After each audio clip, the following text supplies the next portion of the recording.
So here we go then. Welcome back to another edition of Meet the Opposition. And today I'm joined by Chris Errington, the man who covers all things Plymouth for Plymouth Live. And Chris, it's always a pleasure to chat to you ahead of Town's clash with Plymouth, live on Sky on Sunday at Home Park. How you doing, my friend? Always a pleasure. Very good, thanks, Ross. Nice to speak to you again. And looking forward to another good game between these two teams. It was certainly a good one from an Argyle point of view at Home Park last season. Ipswich got revenge in a great atmosphere and an occasion at Portman Road in March, Paul Mariner Day and what have you. So looking forward to a top of the table clash with Argyle third and Town obviously top of the table. Indeed, and this is, of course, a lot of people will call it the Paul Mariner Derby because of the connection to the club. It was a great occasion, both at Portman Road and Home Park last season, as you mentioned. And first to third in League One, live on Sky. I know a few Town fans are like, oh, God's sake, on a Sunday at lunchtime, travelling to Plymouth. But as you said off air, enjoy your weekend in Devon. It's a great place to be. It's going to be an interesting day. Let's talk about the season so far then, Chris. Once again, riding high, third in League One, as we said. How would you recap the season so far? Some good results. Unbeaten at home as well. Well, they've started well at home, that's for sure. Ross, they've played 4 league games at Home Park. They've won all 4 of them and haven't conceded a goal as yet. So, I think that speaks for itself. They've been very strong. They've beaten Peterborough, Barnsley, Bolton and Oxford. So decent size with good attacking players.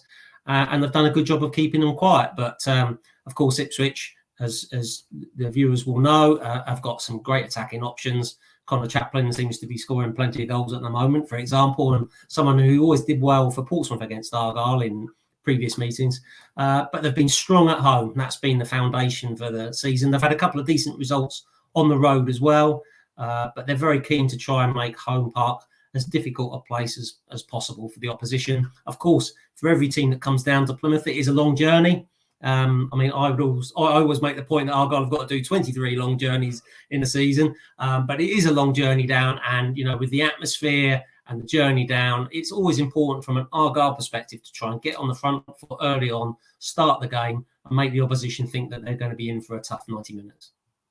Indeed. And let's talk about then the current moods between Argyle fans and Stephen Schumacher, the manager. What's he saying going into this game? What are fans currently, last year missing out in the playoffs, finishing 7th, but once again, doing really well. As my phone rings, Ross. That's fine. It's fine. That's good, Carry on, mate. Is that Steve on the phone? No, Steve on the phone. No, it's not him. It's not him, Stephen Schumacher, phoning to tell me your answer to that question, Ross. But he's done a fantastic job, Stephen Schumacher. Just to very briefly recap, he was the assistant manager to Ryan Lowe. Ryan Lowe left last December, went to Preston in the Championship, and it was a brave decision from Argyle to appoint the assistant manager, a 37-year-old at the time who had no previous managerial experience, but he kept the ship on track and kept it sailing. They finished 7th in the table with 80 points. 80 points nearly always gets you in the playoffs. And it was just Argyle's luck that, the one season where it isn't enough. They were the team that finished 7th and missed out. I suspect that some people in the wider football community might have thought, well, maybe that's a little bit of I don't know if fluke's the right word, but were they really that good? And they, you looked at the pre-season predictions, and Argyle were being tipped for 10th, 12th. There weren't too many pundits out there saying that Argyle would be up and around the top of the table again this season. Now, of course, we're only 9 games in. There's an awful lot of football still to be played. Yeah. But I think Argyle's 3rd place position after 9 games, having played 4 of the top 7 in the table at the moment, would suggest that they're up there because they're a good, decent side. Will they stay up there all season? Will they get in the automatic promotion? Who knows? But I think they've got a good enough squad of about 18 players that if they stay fit, stay clear of suspension, I can't see any reason why they're not going to be challenging in the top 6 come the end of the season. Quite where in that top 6, not sure, but I think they've proven already this season. They're going to be challengers. Yeah, as you said, you've beaten some top promotion rivals already, and got some good results against them. And of course, a 2-2 draw against Pompey last time out, and yeah, they had to Yeah. score a late minute equaliser, and of course, Mm, you guys had a player sent off as well. I'm mm. going to bring out the last 11 against Pompey, and let's talk Yes. about some of the players we should look out for. And of course, the big player that's going to be missing for the game. So a lot of Town fans going, yes, get in. Finn Mm. Azaz, of course, he's on international duty with Ireland under 21, so he'll be missing. But who else is going to come in and really be a danger man against Town? Yeah, Finn Azaz is on loan from Villa. He's playing for the Republic of Ireland under 21s. It's his first call up, so it means he misses this game. Danny Meyer, midfield player, missed the game at Portsmouth last week for a family issue, so he was not in the squad at all. I would be surprised if he didn't come back into the starting lineup and basically replace Finn Azaz in the team. He's a key player for Argyle, very creative, normally behind a lot of their best attacking play. So I think we can expect to see Danny Meyer coming in for Finn Azaz and playing alongside Morgan Whittaker in that 3-4-2-1, and then playing behind the striker. The striker is an interesting one because Ryan Hardy has got 5 goals this season. He scored in midweek in the Papa John's Trophy game against Swindon. But Niall Ennis has been really knocking on the door lately. He came on as a sub against Portsmouth in that 2-2 draw. Argyle were 1-0 down at the time. Ennis came on, scored one of the goals as they came from behind to take a 2-1 lead. And I think Niall Ennis must be very close to getting himself in the starting lineup, despite the fact that Hardy has got 5 goals this season. So that's one to watch for. So I wouldn't be surprised if there was a change there. So the front three, as it were, I think could be a little bit different from the Portsmouth game. The rest of the side, though, I think pretty much will be as is. Nigel Longweek, the right-sided player of the 3 defenders, is a 19-year-old who they've got on loan from Wolves. He's a Dutch player. He got his chance when James Wilson, the former Ipswich player, got sent off in a game against Charlton Athletic. He got a second yellow card for a handball. He missed the game. As a result of that, Longweek came in and has kept his place ever since. So James Wilson's been on the bench, but not playing in the league games. Wilson played in the Papa John's Trophy game at Swindon. It was his first start since his red card at Charlton. But I would expect that back three, a Longweek, Scar and Gillespie, to continue against Ipswich. Yeah, I'm looking at some of those players. Of course, Matt Butcher is another new signing, of course, from Accrington. He always used to be a handful when Town played Accrington. Of course, Cooper still with you guys. Good season last year. But yeah, it should be an interesting day at Home Park. Let's talk about the game as a whole then, my friend. What game should we expect from Plymouth side? Last year, as you said, 2 different results. Plymouth got the win at Home Park last season, then Portman Road Town got the win. But they were very tight occasions. What game should we expect? Well, there's the obvious pressure, or not pressure as such. I mean, we're in September, for goodness sake. But there's, it's 2 top teams that are both in good form. Ipswich, the record speaks for itself. Argyle, 100% record at home. Both teams are going to be full of confidence. Both teams are going to be looking to win the game, clearly. Would both managers take a point, right here and now? They probably would. I'm not saying they're not trying to win the game, but, it would keep things as is. As I said earlier on, Ross, it's always important for Argyle to try and get on the front foot early on in the game. Get the crowd behind them, get the atmosphere, get the occasion going. And so I'm sure Argyle will try to make a fast start.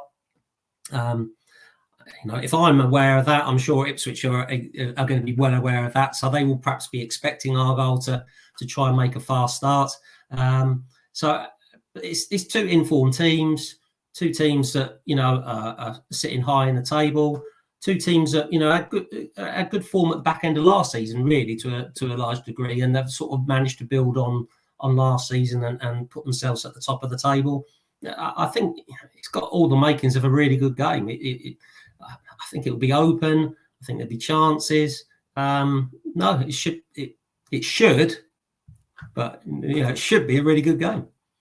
Yeah, it should be, but it is on Sky, and Town's record on Sky is not great. It's basically quoted as the Sky curse because we can never win on Sky. And I was asking you about Plymouth's record on Sky, and the last time you played on Sky was not a good day for Plymouth because it was the final day of the season last year. Got battered by MK Dons. But so it's like it could go either way. This game could be a very dull game, but it could be an entertaining game because two informed sides. What are you feeling going into this game, my friend? It's always a good occasion when we both play, sides play. What do you reckon?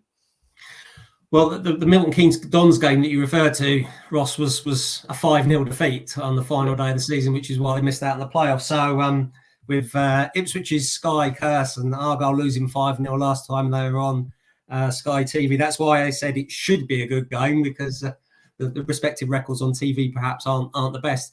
I think if you were a betting man, a draw looks a possibility, doesn't it? Argyle very strong at home. But Ipswich, have had a great start to the season, haven't they? They've had a tough, couple of games, haven't they, away from home? Sheffield Wednesday last week, who are bound to be up near the top of the table at the end of the season, aren't they, Sheffield? So my gut tells me that a draw could well be likely, couldn't it? Two, in form, evenly matched teams.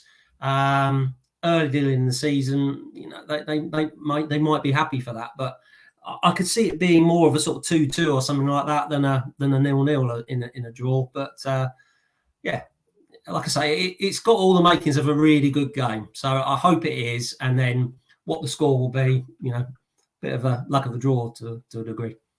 Yeah, I'll take a Desmond. I'll take a Desmond all day long. I like to see loads of goals, and I think a point Town fans. Probably Ken will go, yeah, I'll take that before the game, and definitely the Sheffield Wednesday game. But then we were 2-0 up, and it went 2-2. Sorry to repeat that, but it's one of those things. But it should be a very good day. Looking forward to it. Chris, thanks for joining me. Any other business? Anything else you want to mention, my friend?